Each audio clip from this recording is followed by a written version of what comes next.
Hi, everyone. Welcome to ATP Live. Today, Monday, 8th of February, 2021, and we are live on Facebook, on YouTube, and on Instagram. So, you're all welcome. So, just give us a few minutes to share this to all our other channels, and then we can go off. And I'm waiting for my moderator to join me. Okay, I can see for me and Trekkies and Danny, all the people on Instagram, you're welcome. And I'm waiting for Khadija, who is my moderator for today, to join us as well. And then we can go and start. So you're welcome to ATP Live. ATP Live is a platform where you get to ask your questions live and get your answers straight away. So if you have any questions, you are welcome to drop it on the Instagram or on the Facebook page or group, and then we'll see how we can answer them as much as possible. All right, thank you. I'm still looking for Khadijat.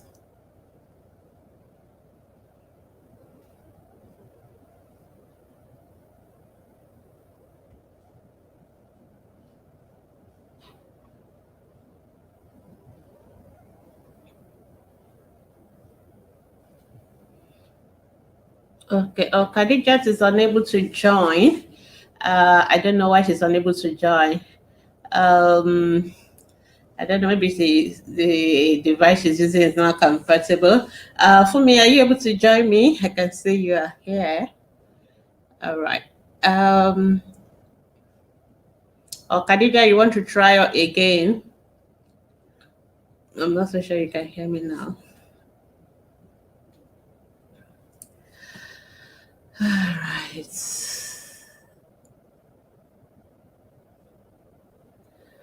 Okay, we're waiting for Khadija to join, but I think she's having a lot of issues. Danny, you said you have a lot of questions to ask. I guess you can start asking your questions straight away, and then we can try and answer them as soon as we can because we just have an hour. Okay, I'm just trying to set up the watch party for those on Facebook, and then we're good to go. Okay, for me, not able to join me. I'm waiting for me. Just help me to get a message across to Khadija. I don't know. She should try and join either with another device or something.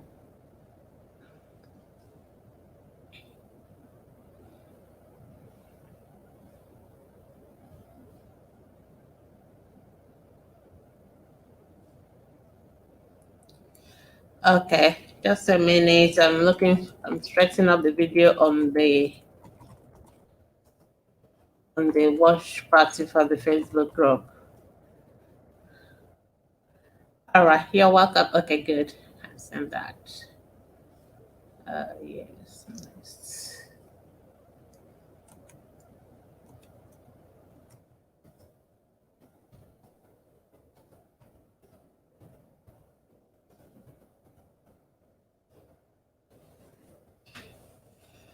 Okay. If I can't get Khadija to go live with me, then I'll see what I can do on my own.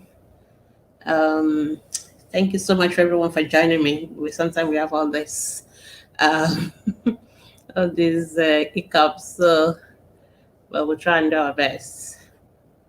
Okay. Uh,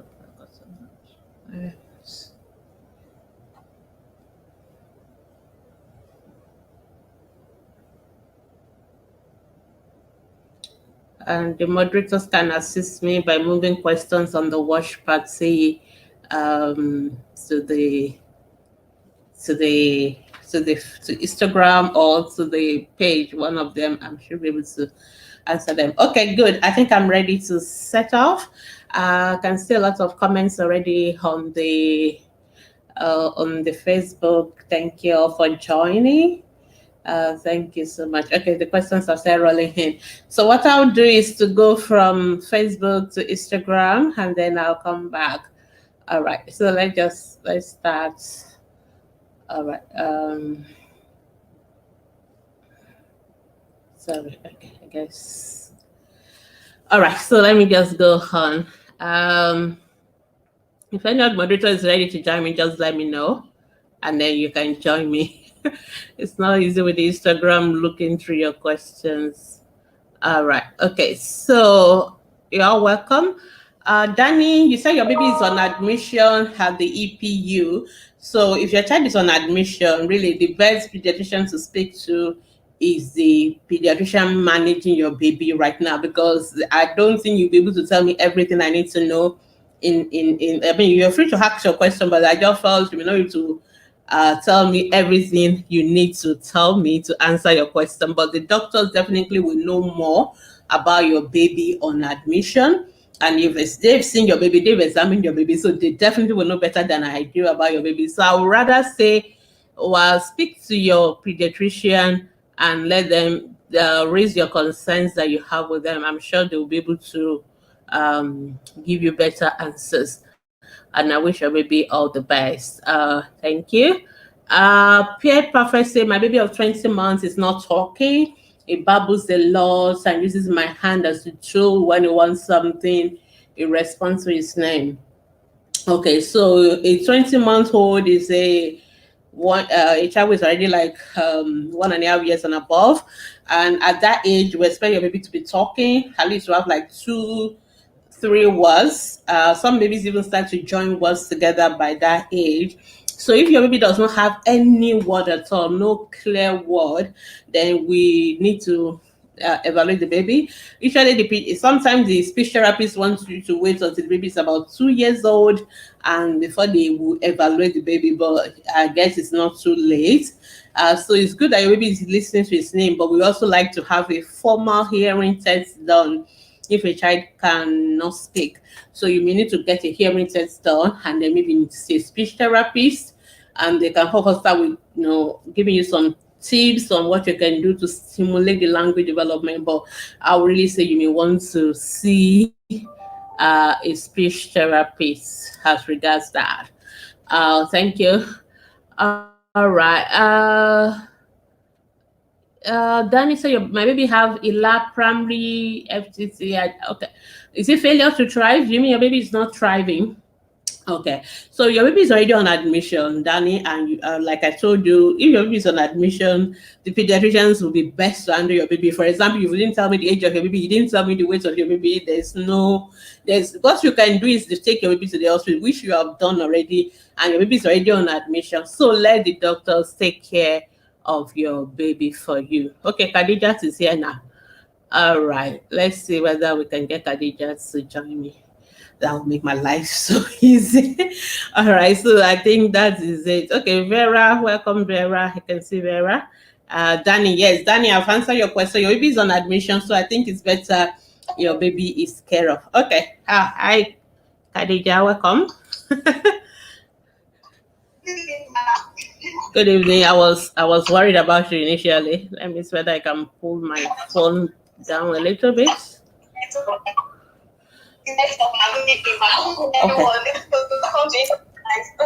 All right, let's just go on because of our time. I already have a lot of questions on my on the Facebook. So I will take the Facebook questions while you're settling in. Yeah, so Grace is asking, good evening, doctor. Please, I have a question. Is it okay to deworm children without a doctor's prescription? Very lovely question. You can deworm your baby without a doctor's prescription. You don't need doctors to ask you to deworm your baby. So there are drugs you can actually buy on the counter without the doctors prescribing them for you. We call them over-the-counter drugs. And one of the over-the-counter drugs is also deworming medications. Apart from paracetamol, you can also deworm your baby by yourself. And you don't need, if you just go to any of the pharmacy, tell them you want to deworm your baby, they're able to give you the right medication to use. Okay. All right, Oliver, I think I jumped your question. Is it good for a woman to put to bed at 6 weeks? Normally, we want mothers to put to bed from 37 completed weeks. So 37 completed weeks is term. So any baby born before 37 completed weeks is called a preterm baby. But 36 weeks and 37 weeks are so close. So that 36 weeks is what we call a late preterm baby. And there's really no need to worry about a late preterm baby. The doctors will check the baby and they will, if they find anything, they will do the normal needful stuff. So we don't expect the 36 weeks baby to have much problems. So it's not a matter of is it good or, normally we want you to have your baby from 37 weeks. But if you have your baby before 37 weeks for whatever reason, we will have to take care of the baby. But a 36 weeker is what we call a late preterm baby, and there's really no need to worry about that baby. All right, okay. Let's hope Khadija will be able to join me properly this time around. I don't know. I guess her network is struggling. Okay, so let me move on. Grace is asking. Okay, yes, I've answered Grace's question. How frequently can we deworm? You can deworm every 6 months. So usually we recommend you start deworming from the age of 1 year, and then you can deworm every 6 months. Okay. Thank you, Abubakar Koya. That's somebody, one of our ATV volunteers. I've forgotten your state now. Okay, I think it's either Kano or Kaduna. I'm not sure. I remember now. You can remind me. Okay. Good evening, everybody joining us. Khadija, are you ready now? All right. Let me just take one more question on Facebook. Angui is saying, good evening, doctor. For some weeks, my baby's body has been warm on and off, actually in the early hours of the morning and the evening. But when I take his temperature, it is normal. Am I supposed to be worried? No, you're not supposed to be worried. There's a reason why the thermometer is inverted. The thermometer is inverted because your hands and your palms are not reliable. And so the instrument is more reliable. So irrespective of what you feel, what we get from the reading from the thermometer is more reliable. So it's better you rely on the thermometer. So if your baby is feeling warm, but your thermometer is giving you a temperature of 36.5 to 37.4, that is normal temperature, and there's really no need to worry. And if you think maybe the fault is with your thermometer, then you may want to get you may want to cross-check with another thermometer. But most digital thermometers are quite reliable. So, but I don't think there's any reason to worry. Okay. I guess we've this. So please, when you're asking your question, try and keep it short and straight to the point. Don't go into too much of details. Just name of the child, if the weight is necessary. I mean, not the name of the child, the age of the child, if the weight is necessary, and then you go straight to your main points, and that way we can get it sorted. So if you are asking a question that is blocking all our screen, that question is too long. If you have so many questions, don't ask all of them in one go. Ask them one after the other. That way we can take them and all that. Okay, so can we go on? Can you hear me? Yes, I can hear you. Okay, well, we can barely hear you. So do you want to take the questions on Instagram and so that I can answer them? I think I stopped with the 20-month-old. Yeah. Danny was still going on.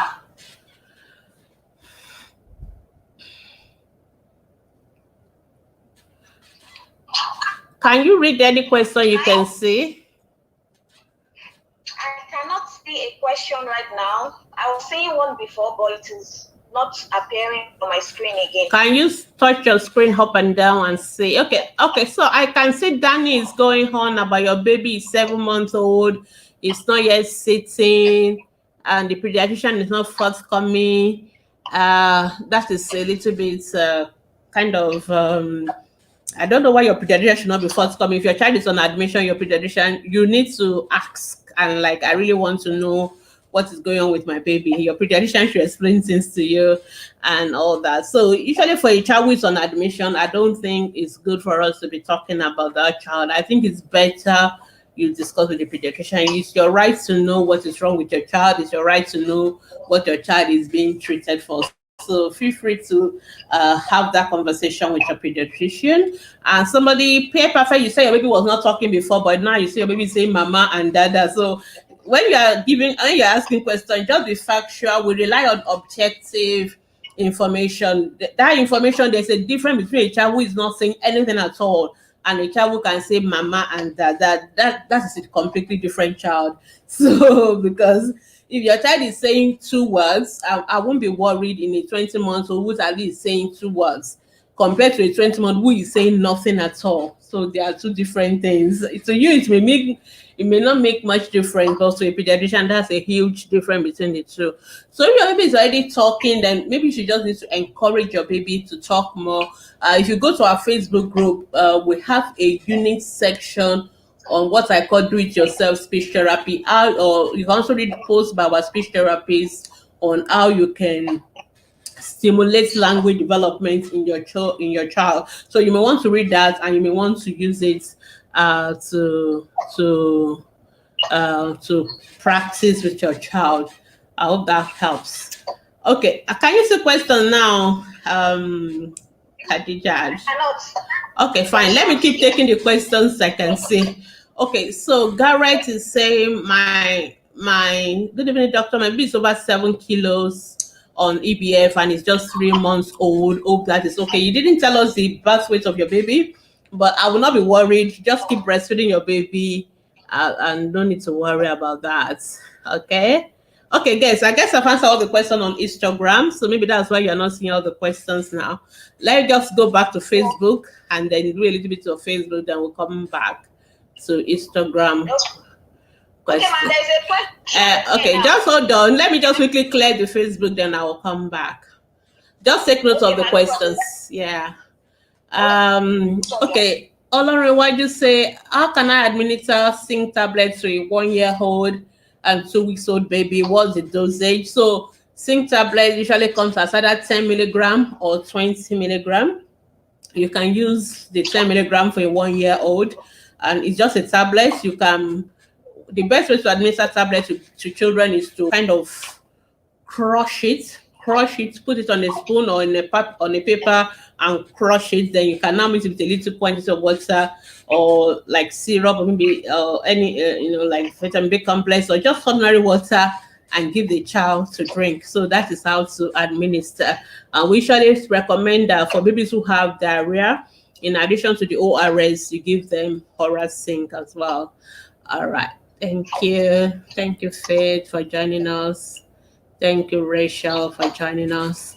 Okay, Shine Merem Ugo say, I need your candid advice, professional advice. My daughter is 2 years old now, and since she was little, she sings her rhymes and songs repetitively non-stop, unless when she sleeps or playing with her toys or someone. She can't communicate with me or her father. She can't say mama or papa or daddy. She doesn't take instruction or command except sometimes when host. I'm not sure what that means. These are affected our impulsive training. Please, doctor, what can I do at this point? I'm confused and I'm scared. If there is, I'm not sure what is next after your comment. Okay, for a child who is 2 years old, who is not talking, who is not communicating at all, that child has speech delay. A 2-year-old should be talking. A 2-year-old should be combining at least 2 words together.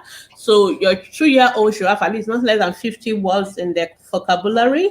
So you really need to see a speech therapist or developmental pediatrician, because you also mentioned some things about your baby being repetitive in terms of the song the baby is singing, not following instructions and all that. So I am concerned about your baby. I'm also a developmental pediatrician, so that's my field.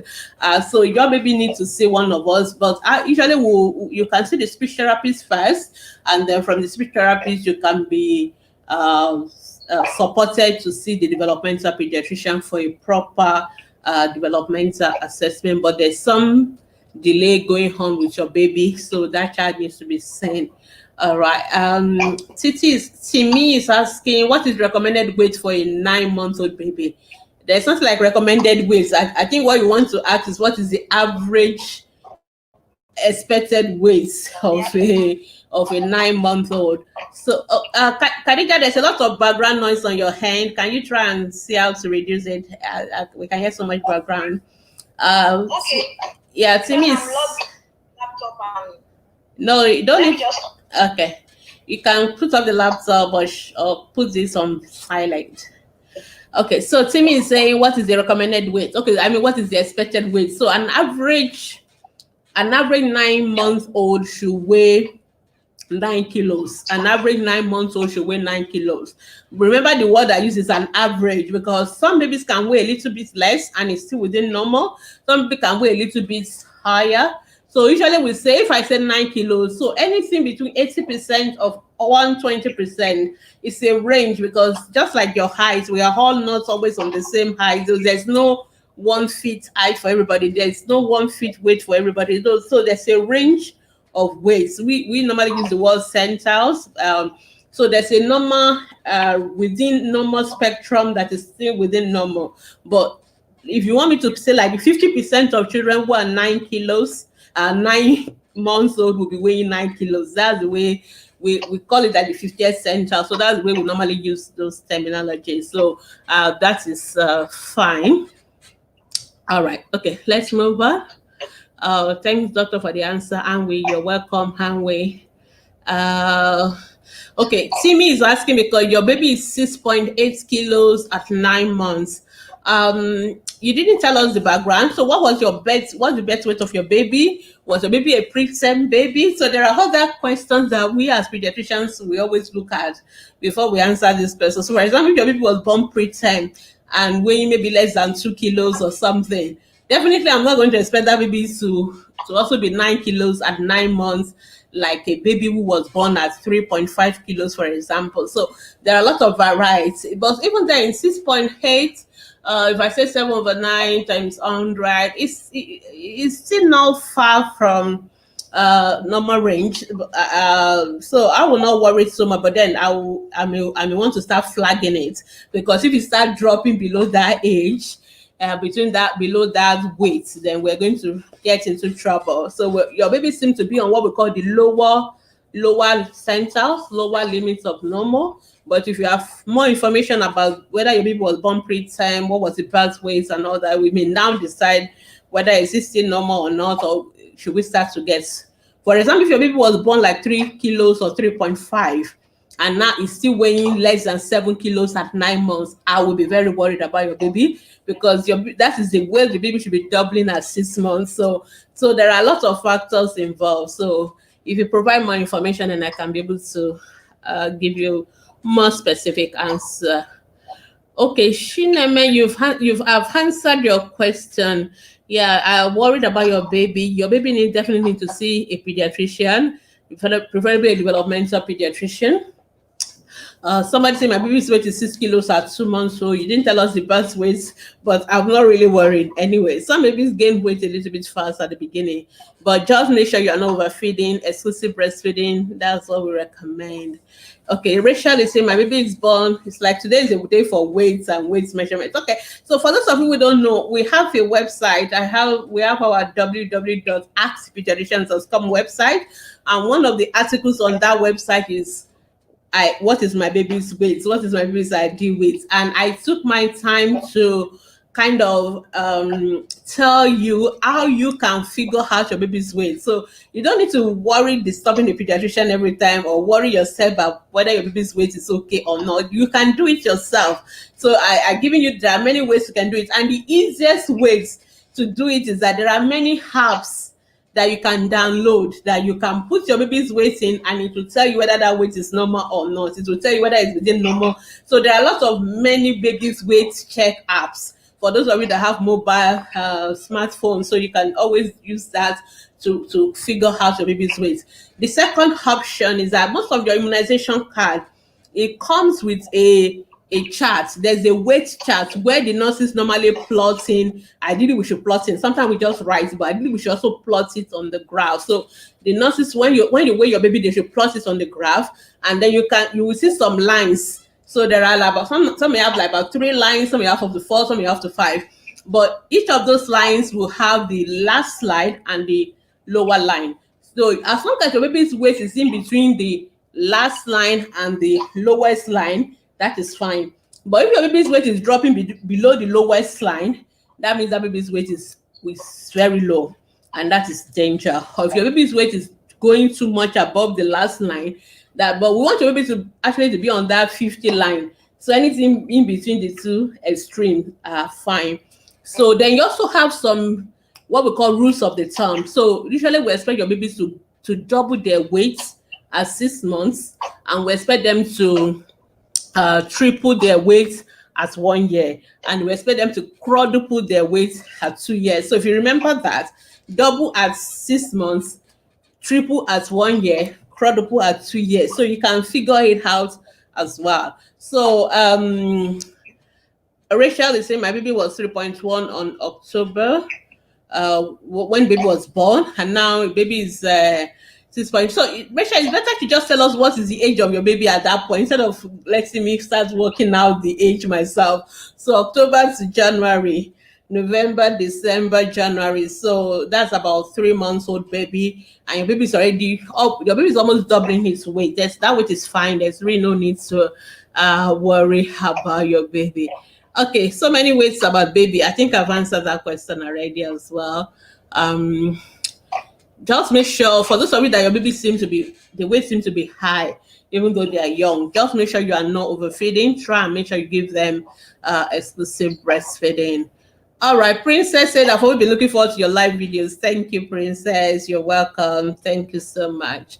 All right, I think I'm going to go back to Instagram. Okay, let me just answer one more question. Okay, Princess say my 12-month-old gags and vomits at the taste of milk in anything. He stopped his formula completely about 8 months. I'm worried about calcium deficiency. How do I help with this issue? So all babies below the age of 5 needs to be on milk. All children below the age of 5 should be taking milk. So your baby should still be taking breast milk. I don't know whether your baby is sucking. You didn't mention that, but your baby should be on breast milk. If your baby is taking breast milk, even though it's not taking formula, that is fine. The most important thing is that baby is getting milk. But if your baby is not on breast milk, then your baby must take milk in another way. And there are ways to do that. Your baby does not have to take the milk with the food. Baby can drink the milk alone. So if you are doing complementary feeding and your baby does not like to take the milk with the cereals, you don't have to add the milk to the cereal. You can actually just give the baby the milk alone. And baby can also take the milk as smoothies, maybe like you make some fruits and add milk to it. You can cook some of your food.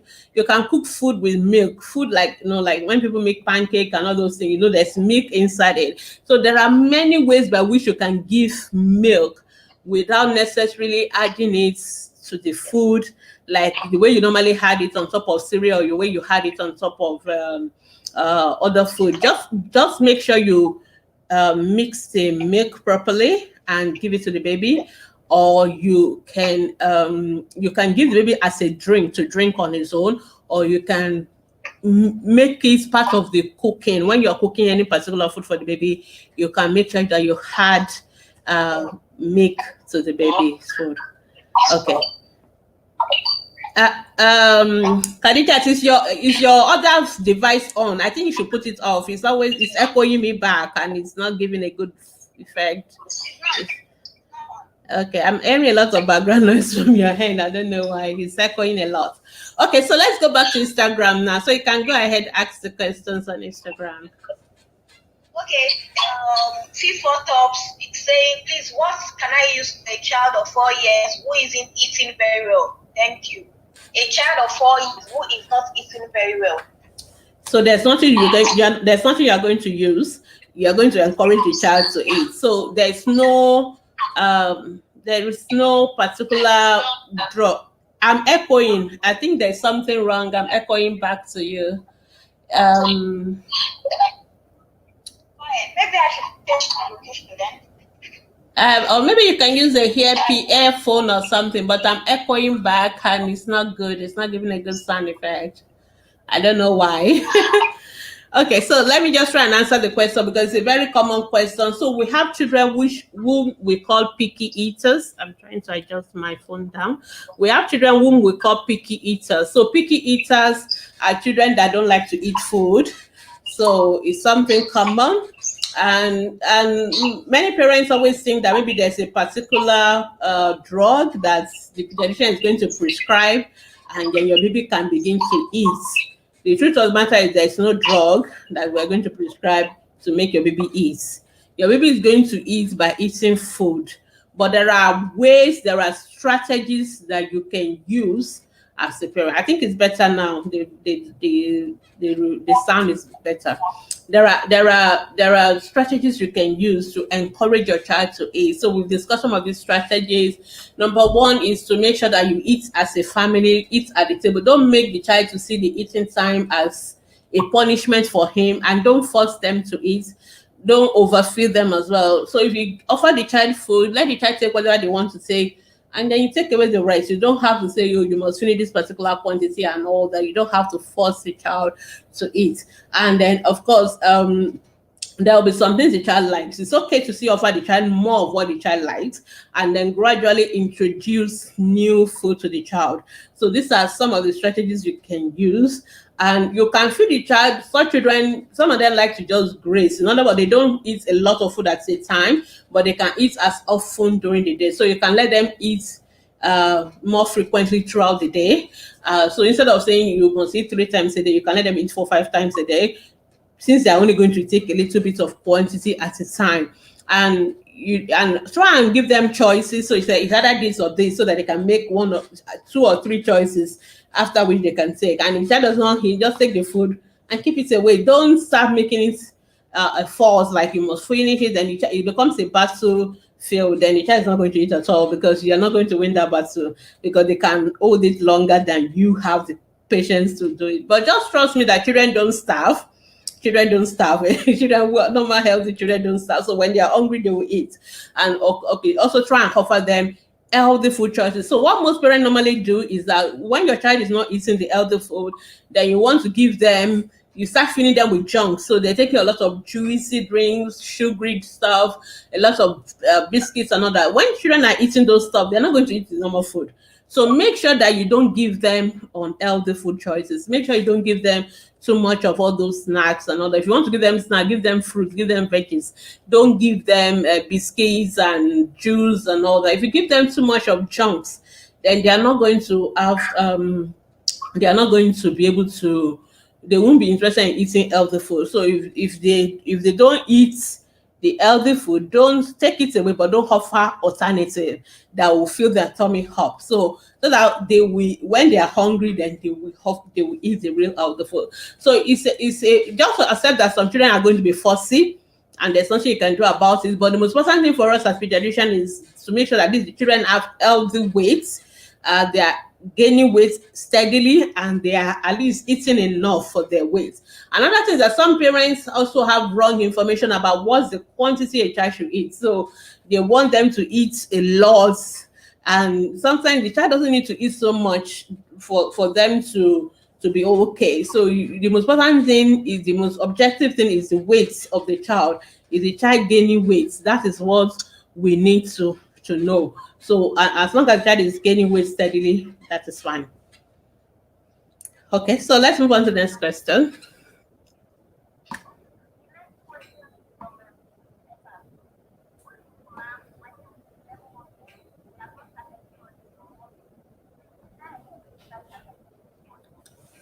Your volume is very low. We can barely hear you, Khadijat, but I can hear you all the same. Okay, I think I just want to adjust my camera. All right, so a 11-month-old who is your baby sitting? That's number one thing I want to know. Is your baby sitting normally? If the baby is sitting, because some babies don't crawl. And at 11 months, there's no need to worry about walking. Walking usually is from 1 year. But we want to know whether your baby is able to sit. I mean, is sitting without support. Those are the kind of information that I need to know. So if your baby is sitting without support, and is your baby able to move with their bum or something like that, we need to know this information, because some babies don't crawl. That is the truth. Some babies never crawl, but if your baby is sitting, I will not worry. Then if your baby trying to move around by holding the tables, what we call cruising, that is what we expect for that age. So your baby is doing all those ones, then there's really no need to worry. But if you are worried, you may want to see a pediatrician. If you have other signs that of concerns about your child's development, then you want to see a pediatrician so that we are sure that your baby, there's nothing we need to be looking for. It's for that kind of baby, we need to know about the other developments. Are the other ones okay? And it's only the crawling that is not yet there, because that may just be a baby who is not going to crawl. And then the next thing, baby will start to stand and baby will start to walk. And walking usually from 1 year, so maybe it's 11 months. So I'm not really particularly worried about the walking.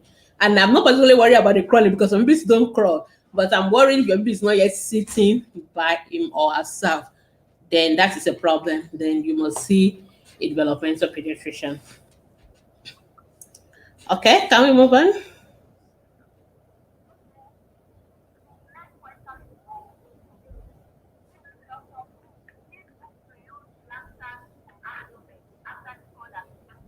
No, don't use it. So we need to increase your volume, Khadija. Okay, so I can hear you, but I'm sure that people may struggle to hear you. Is it my? Let me check my own volume. Okay, I think my volume is okay. Excuse me.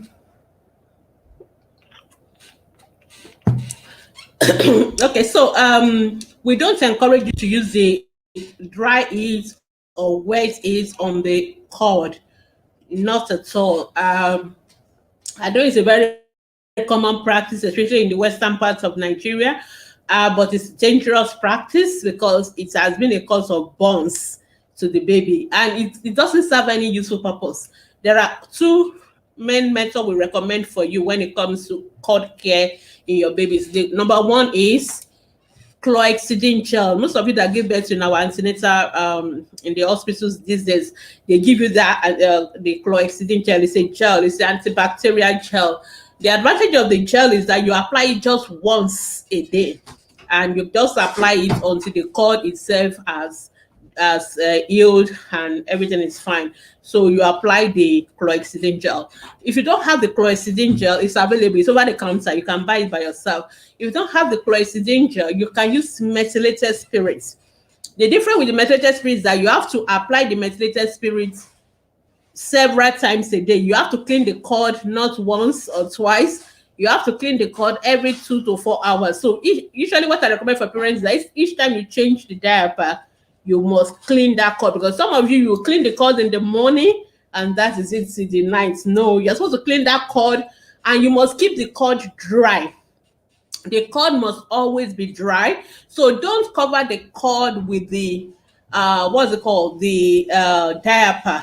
When you fold the diaper, let it be below the cord. Let the cord be exposed to air. Let it always be dry. That is what is recommended for cord care. But using hot water, using lantern, dry it, all those things, please don't do it, so as to avoid your child having burns. So I think we should avoid that. All right. So I can't hear you at all now. Okay, let me go to Facebook. I'll come back while you try and sort out the volume. Yeah. All right. Okay, let me go here. Konga Wami. I hope I got your name right. Forgive me if I messed it up. Say, evening, doctor. My baby of 3 months old hardly sleeps in the night since from birth, even during the day. It is recently that she started. She can sleep for 8 hours in between feeds during the day. But in the night, she can stay awake all through. What can I do? It's really affecting me. Okay, so there's nothing to worry about. That is a perfectly normal thing. Babies' sleep pattern is different from the adult's pattern. Usually, babies tend to, in the initial phase when they're born, babies tend to sleep more in the day and they could be awake at night. So that is perfectly normal. There's nothing wrong with that. And with time, the baby's sleep pattern will adjust. back to the family sleeping pattern. So initially, what I normally tell parents is that for mothers is that when your baby is sleeping, you sleep. That's the only advice. So, and that is why maternity leave is important. That is why we advocate that mothers should be on maternity leave, your 6 months maternity leave, so that you don't have to worry too much. So when your baby is asleep, you sleep even during the day. So that when your baby is awake, you are also awake as well. Your baby should not really be sleeping 8 hours between feeds. That actually sounds too long for me. Yeah, I think your baby's sleep is a little bit kind of weird. Usually, we expect them to sleep between 3 to 4 hours in between feeds, and then they feed again. They can sleep another 3 to 4 hours, and then they can be awake, and then they will sleep again. So it's just that during the night time, they may also be awake as well. So, but the most important thing is that throughout the whole 24 hours, your baby should be sleeping at least nothing less than 12 to 16 hours for a 3 month old. So that is how you expect it to be, and so just adjust yourself, and then gradually your baby too will begin to adjust as well. So that's what is recommended in terms of baby sleep, but it's not something to really worry about. It's not as if your baby is not sleeping at all. The another thing that can keep baby awake is hunger. Eat, eat or cold, both ways, mosquitoes and all that. So make sure that at night it's also a comfortable. The baby is not wet, the baby is not cold, the baby is not hot, and the baby is feeding well. So if you are making sure that all those ones are done, then there should be no reason why baby should not sleep. But baby may sleep more during the day than at night. Then later on, it's going to change again. So I hope that is helpful. Okay, the weights people, I think I've answered all the weights questions. So, and I've told you what to do on how to do it yourself. I think that's the best thing. If you know how to do it yourself, every time your baby is weighed, you don't have to worry. You can figure it out by yourself. So if you have not read that article, I'll recommend it. Or you just download an app that can give you your baby's weights. There are many of them. Even different countries have different apps as well. So you can just download the app and use it appropriately as well. I hope that helps. Okay. Next question. Sorry, I think my stand is shaking. All right. My baby is full of rashes. What can I use? That's a very, very difficult question to answer, because there are different type of rashes, and different type of rashes have different treatments. So that's the mistake most mothers do, or all the experienced mothers. You tell your baby has rash, they already have something to tell you to go and use straight away. That is not medical practice, because there are some rashes that are actually normal for newborn babies, and there are rashes that are due, like for example itch rashes, where you don't really need to do anything. At most you use some of the itch rashes powder. There are rashes that are due to allergic reaction. Maybe it's the product you are using on your baby's skin. Maybe the baby is reacting to the cream of the powder, and all you need to do is to stop using that product, and that's the end of the rashes. There are rashes that are due to infection, and when we come to infection, it could be bacterial infection, it could be fungal infection, it could be so many type of infections. So when mothers sometimes post pictures of rashes, or just say my baby has rashes, and they expect that you should just tell them what to use, it shows that we don't have understanding of the fact that there is no one single rash, and no rash, even when rashes look the same, their cause may be different. So for example, the kind of rashes we see in measles, which is caused by measles virus, you can see exact same rash in a child who is reacting to antibiotics, for example. And the treatment is different. So for example, if a child is reacting to drug, you stop the drug. If a child has measles rash, there's really nothing you're going to do. You're just going to cool off the skin and reduce the itching and all that. So, but if the rash is due to a bacterial infection where you see pores and all that, then you're going to give antibiotics. So rashes are different, the causes are different, the treatments are different. The spoiler alert is that when you use the wrong treatment can also cause rashes. So that's why some mothers will say, oh, they told me I started using this powder, or I started using this product, and the rashes tend to get worse. because you are using the wrong treatments. So it's better not to mess up your baby's skin. If your baby has rashes, if you are not sure the cause of the rashes, let a doctor see it. You can't diagnose the rash without seeing it. You have to say it. And then when you see it, they say, oh, this is this. There are some rashes that when we see, immediately we see, we know the diagnosis. There are some we're not even sure. We do trial. Okay, let's try this first. And then you cannot know the appropriate treatment. So I hope for all those who have rashes question, that is the generic answer to that. And I hope it is clear for you. All right. Thank you, Princess. Rachel is saying, maybe I'll be taking breast milk, and when I breastfeed him on the left side, it's not taking it. I get this question all the time, and I'm still not sure what is the issue. But what I found out that there's no reason why your baby cannot take breast from both sides of your breast. And for those mothers who always do one breast only breastfeeding, you need to stop it. It's not the right thing. You should alternate your breast when you're breastfeeding. And I found out that what normally causes that sometimes we are all comfortable with one side of our hands. So sometimes some mothers are comfortable breastfeeding on the right side. It is about you, not about the baby. But some mothers are more comfortable. So you tend to default to your comfort zone, but you need to consciously make effort to also turn the baby to the other side. And when you're doing the other side, make sure your baby is properly attached to the breast. It is very important. Attachment of the baby to the breast is very important. The baby should not suck on the nipples. They should suck on the black part beyond the nipple, what we call the areola. That is where the milk banks are. So if your baby doesn't attach properly, then no milk is flowing, and then the baby gets frustrated. The baby doesn't want to suck, but then nothing's coming out. That is common sense. Then so you have to check first, is my attachment proper? Is all that.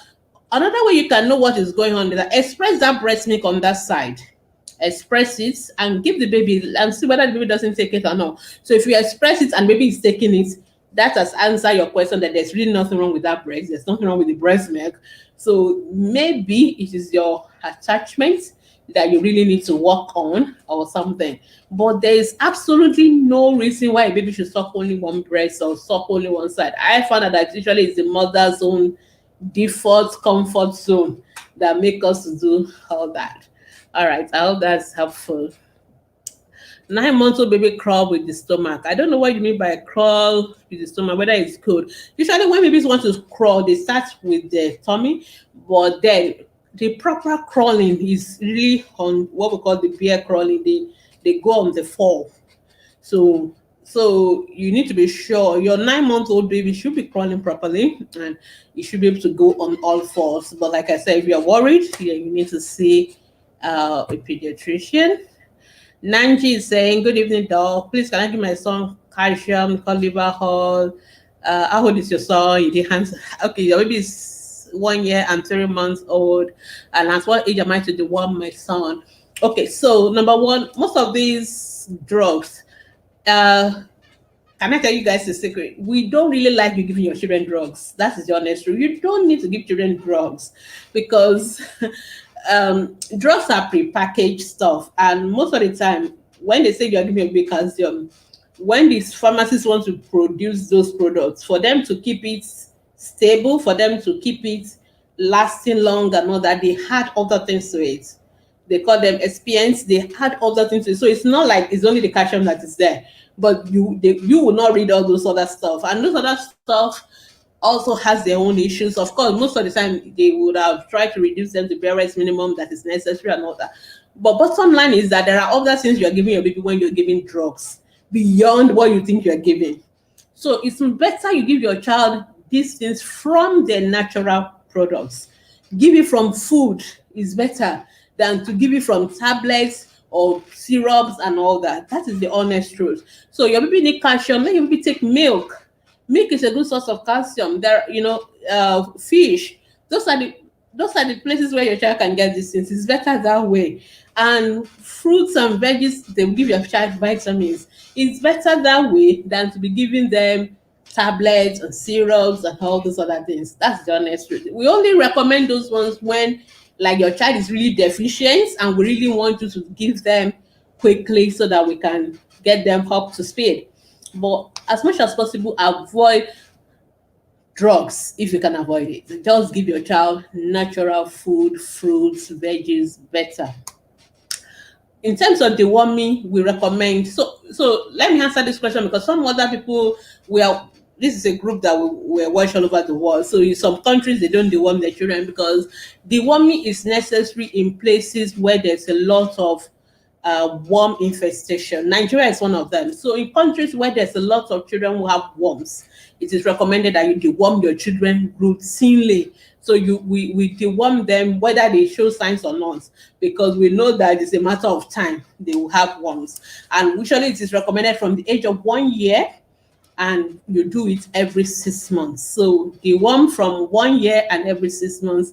And the deworming, there are many products you can use. You have but usually what I normally recommend is albendazole. Albendazole, it comes for children below 2 years. You give them 200 milligram, which can be a tablet, or it can come in syrup. So it's very important that you read, because they come in different packages. So the commonest one come as 400 milligram of the albendazole in 20 mils of the suspension. So for a child less than 1 year, you give them 10 mils. For children 2 years and above, you give them 20 mils. It's the same dose even for adults.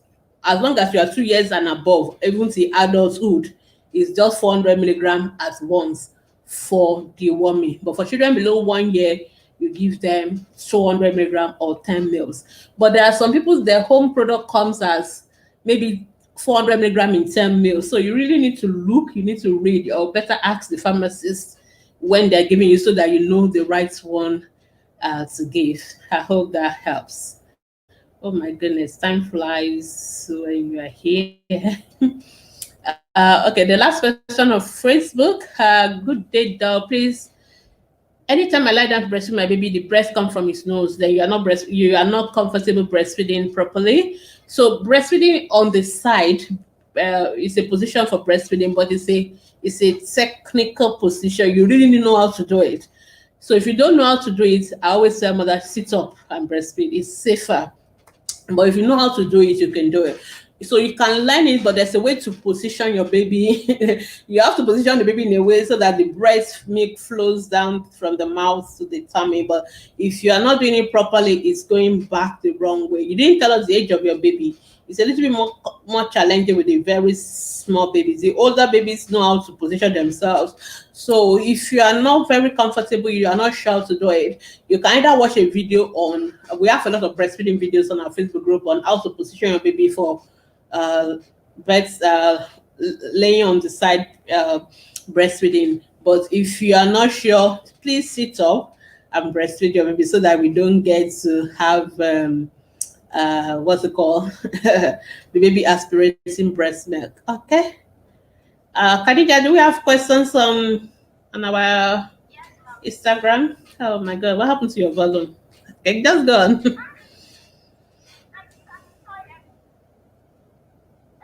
Yes, go on.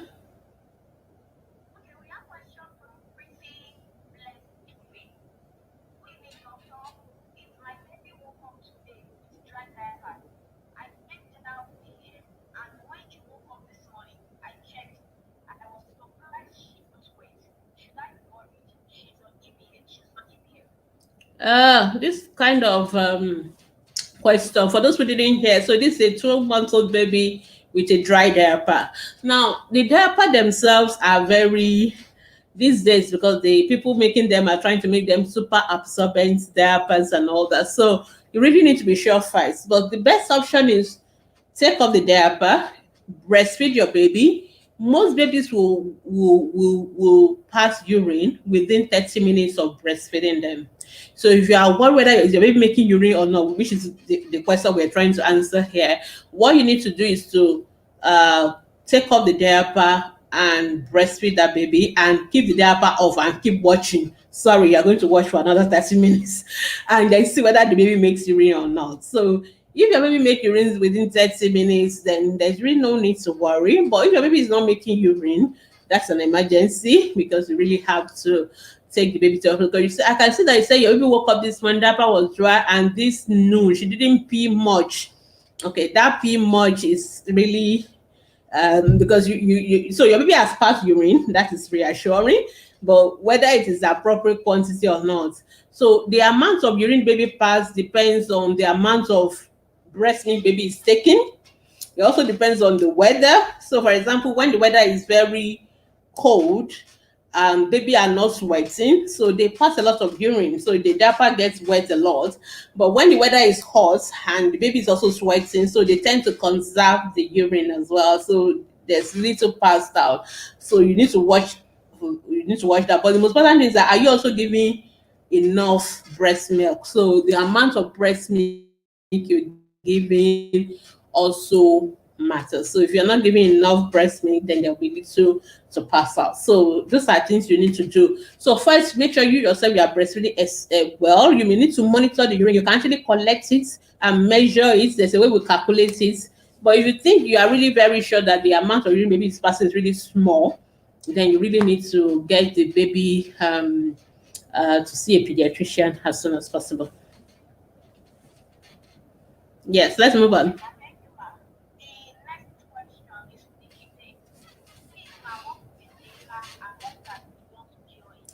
So, Nikki B about Ela. So, when I was answering the question about skin rashes, I've kind of answered that question. The truth of the matter is, Yoruba people use the word Ela to refer to rashes. Even most rashes almost the same thing to them, and so it's all a lab, but there are no rashes are different. There are different rashes, and even though it may look the same to you as a mom or as a lay person, but to the professionals they are different. So the most important thing first is to know what kind of rashes the baby having and what is the cause and how do we treat it. And I've already mentioned rashes could be due to reaction, allergies, rashes could be due to infection, like bacterial infection, fungal infection. There are many things that could cause rashes. So it depends. So it's difficult to answer your question without seeing the rashes, and then we can now tell you the cause and how to treat it. But most rashes are treatable depending on the cause. Yeah. Okay, the next question is from Ruth. My baby front ear is back. I think the question is from Facebook. It was not my baby's front ear is back. Okay, you mean your baby does not have hair in the front, or your baby, because that question is a little bit, I'm not so sure what you mean by bald. Was that your baby, did your baby never have hair from the beginning, or the hair come off? There are two different things. So, for example, some babies don't have much hair. Some babies are actually born without hair, and that's just them. That after time, their hair will grow, so there's no need to worry. But if your baby have hair before, and the hair is now coming off, then we need to know, is there a rash or something on the scalp, like some children have what we call a cradle cap, or seborrheic dermatitis that can cause a lot of like dandruff in the hair, and then it will cause their hair to come out, or even some like fungal infection and all that. Then if there are, we need to treat it. And some people actually lose their hair naturally. That's part of the natural hair cycle, and then the hair will grow again. So it depends on why your baby is bald. So you didn't really give us the background, so it's difficult to answer this question. But like I said, we need to know which one is the reason in your home baby, and then we can help you. All right. I guess we are done with question here. No, there's one more about.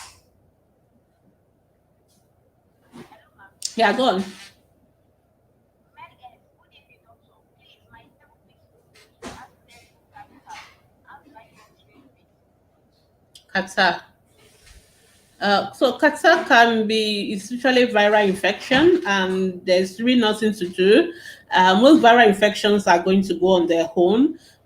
So you just give the child, keep breastfeeding, yeah, and make sure the baby is warm. That's all you need to do.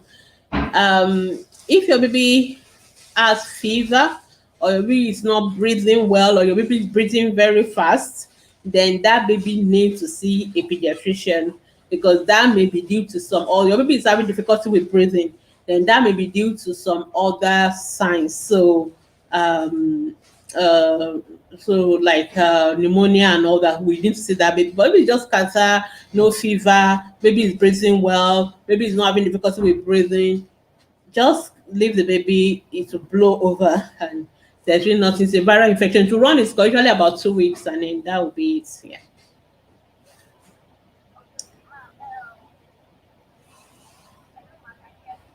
Your volume is so low. I think you need to increase your volume. But I can hear you. I can hear you briefly, barely hear you. Okay, are we done with the questions? Okay.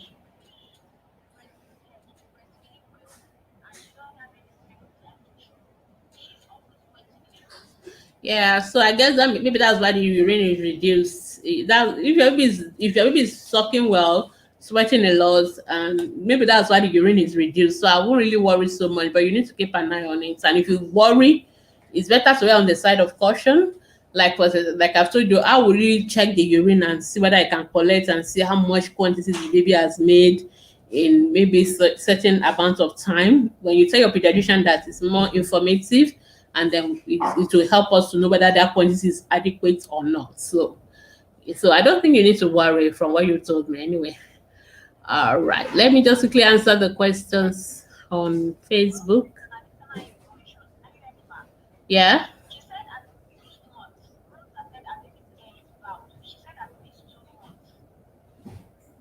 Yeah, but she has not told us the question. Is the baby bad from birth? That's the question. Yeah, so the most important thing to know is whether that's the way your baby was born, or it is your baby has hair before and the hair drop off. That's it. That's the most important thing to know to answer that question. All right, so let me just quickly answer this question. I'm not so sure why I stopped on Facebook. Okay, I think I've seen it now. Yeah, okay, I've seen it. Okay. Somebody said my 1 year old cannot stand without support. Can I give calcium? So the most important thing to know is why your baby not standing, but your baby crawling, because some babies don't walk on time.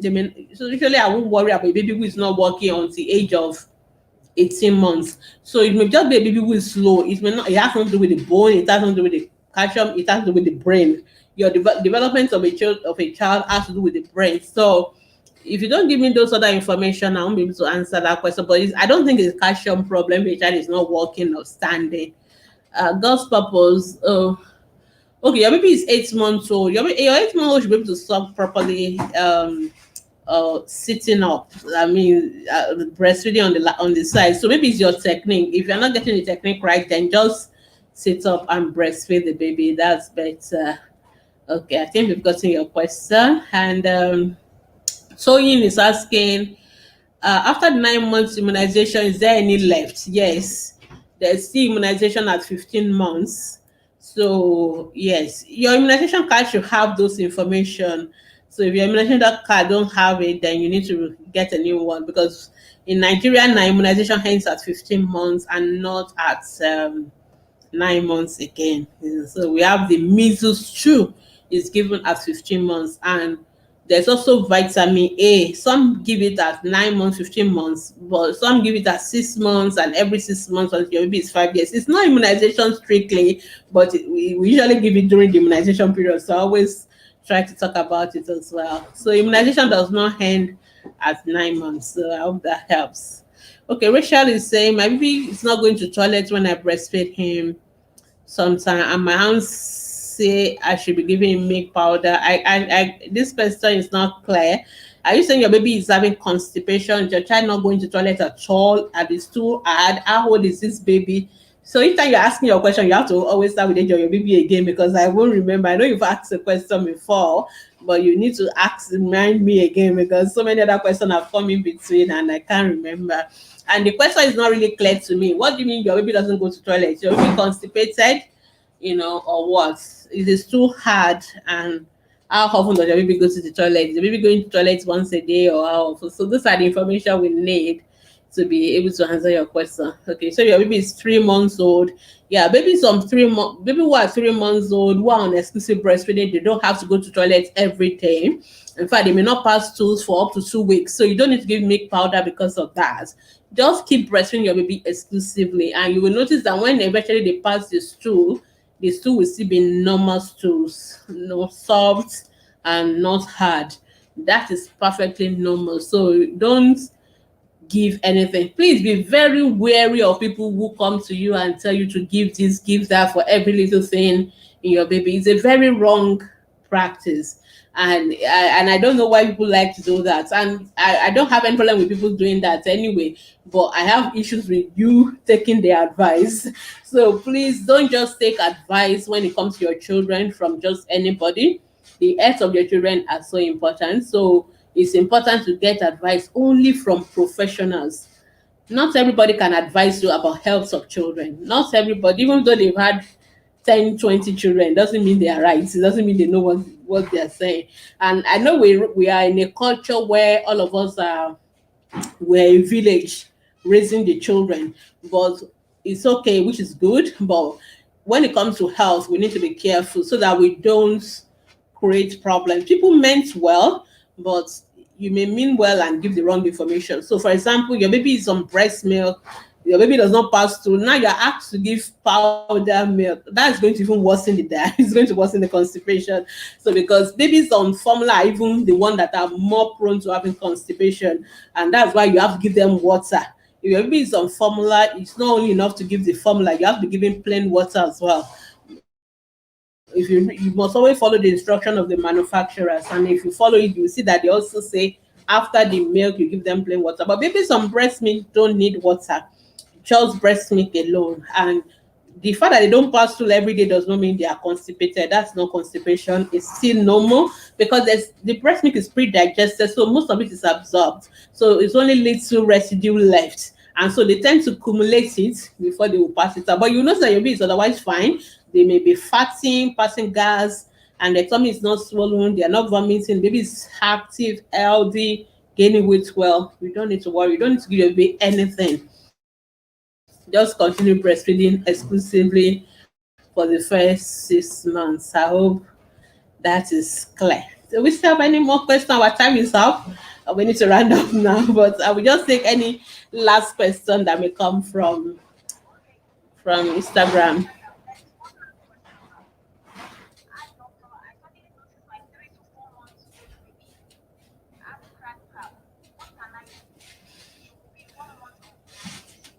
Yeah, so for credit card, sorry for those of you who can't hear my moderator very well. I think we'll try and start to improve next time.